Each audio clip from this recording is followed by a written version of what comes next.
Hello everyone, my self राज। आज की इस वीडियो में हम पढ़ेंगे France becomes a constitutional monarchy. जो हमारी पिछली वीडियो है उसमें हमने देखा है कि लुई 16 ने क्या है कि जब देश के हालात ख़राब हो रहे थे तो उस टाइम पे इन्होंने अपने जो है इनके आगे हार मान ली थी और इन्होंने नेशनल असेंबली को जो है एक्सेप्ट कर लिया था।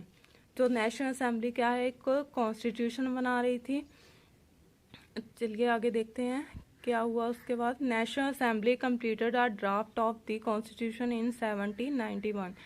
अब जो है नेशनल असेंबली ने ड्राफ्ट जो है कॉन्स्टिट्यूशन का 1791 में कंप्लीट कर लिया था। इसमें क्या है, to limit the powers of the monarch. तो ये कॉन्स्टिट्यूशन बनाया गया था जो मोनार्क राजा है उसकी पावर्स को लिमिटेड करने के लिए। अब जो है पावर्स वो सेपरेटेड, पावर्स जो है सेपरेट कर दी गई, डिवाइड कर दिया गया उनको। किस किस चीज़ में? Legislative, executive and judiciary, 3 parts में पावर्स को डिवाइड कर दिया गया। अब जो है उस वहाँ के लोगों को राइट टू वोट भी मिला। तो उसके अंदर जो है सिटीजन्स को 2 पार्ट्स में डिवाइड किया गया। एक थे एक्टिव सिटीजन, दूसरे पैसिव सिटीजन। एक्टिव सिटीजन्स में आते हैं जो 25 ईयर्स के मैन सिर्फ मैंस को राइट मिला था वोट का। तो जो 25 ईयर्स से अबव हैं और जो टैक्स पे करते हैं, इसमें भी 2 कंडीशन है। एक तो 25 ईयर्स एज और दूसरी है जो टैक्स पे करते हैं किसके इक्वल, एक जो लेबर की 3 डेज की वेजेस होती हैं उसके इक्वल जो टैक्स पे करते हैं उन्हीं को राइट टू वोट का राइट मिला था, उनको एक्टिव सिटीजन माना गया। पैसिव सिटीजन उसमें क्या है, जो रिमेनिंग मैंस जो बाकी मैंस रह गए हैं, ठीक है, वो और ऑल वुमेन्स, तो ये पैसिव सिटीजन्स हैं। देखिए एक्टिव सिटीजन उस टाइम पे कितने थे, 28 मिलियन जो मैन थे उसमें से सिर्फ 4 मिलियंस जो थे वो एक्टिव सिटीजन थे।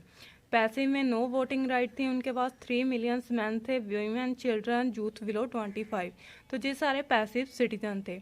अब क्या है, जो 4 मिलियंस वोट करते हैं जिसमें से 50,000 इलेक्टर्स इलेक्ट किए जाते हैं, वो आगे जो वोट करते हैं तब जो है नेशनल असेंबली के मेंबर्स चुने जाते हैं जो 745 से हैं। तो ये लेजिस्लेचर है, जैसे हमारे लोकसभा में हम इलेक्ट करते हैं ना, तो इसी तरह से ये नेशनल असेंबली बन गई। अब जो नेशनल असेंबली है किसको कंट्रोल करती है, एग्जीक्यूटिव। एग्जीक्यूटिव कौन है, हमारा किंग है, ठीक है, तो इसको कंट्रोल करती है। लेकिन राजा के पास एक वीटो पावर है। नेशनल असेंबली में से मिनिस्टर बनाए जाते हैं। इसके अलावा जो जजेस हैं उसके लिए अलग से एक्टिव जो सिटीजन्स है वो वोट करते हैं, तो जुडिशरी बनाई जाती है। अब ये तीनों जो हैं अलग अलग पार्ट्स बन चुके हैं। सारी पावर्स जो है जुडिशरी, एग्जीक्यूटिव और लेजिस्लेचर के जो है पार्ट में डिवाइड कर दी गई है, 3 पार्ट्स में। इसके अलावा जो कॉन्स्टिट्यूशन है वो स्टार्ट होता है एक डेक्लारेशन से, declaration of the rights of man and citizen. तो इस डेक्लारेशन से जो स्टार्ट होता है, इसके अंदर right to life, freedom of speech, freedom of opinion, equality before law, तो ये राइट्स दिए गए हैं। तो मेन फोकस जो है वो सिर्फ ज़्यादातर जो है वो मेंस के राइट्स पे फोकस किया गया है। इसके अलावा जो है ये राइट्स हैं, ये न्यूट्रल एंड इनअलाइनेबल राइट्स हैं, मतलब न्यूट्रल गॉड ने दिए हैं, भगवान ने दिए हैं, और इनको कोई भी जो स्टेट है वो इनसे छीन नहीं सकती। It's a duty of the state to protect each citizens neutral right. तो ये स्टेट की ड्यूटी बनती है सिटीजन्स के न्यूट्रल राइट्स की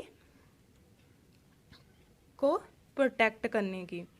तो ये था हमारा कि अब चैप्टर के अब जो है फ्रांस एक कॉन्स्टिट्यूशनल मोनार्की बन चुका है, कि मतलब कि वहाँ पे अगर किंग भी है तो वो भी इस कॉन्स्टिट्यूशन के अकॉर्डिंग ही काम करेगा।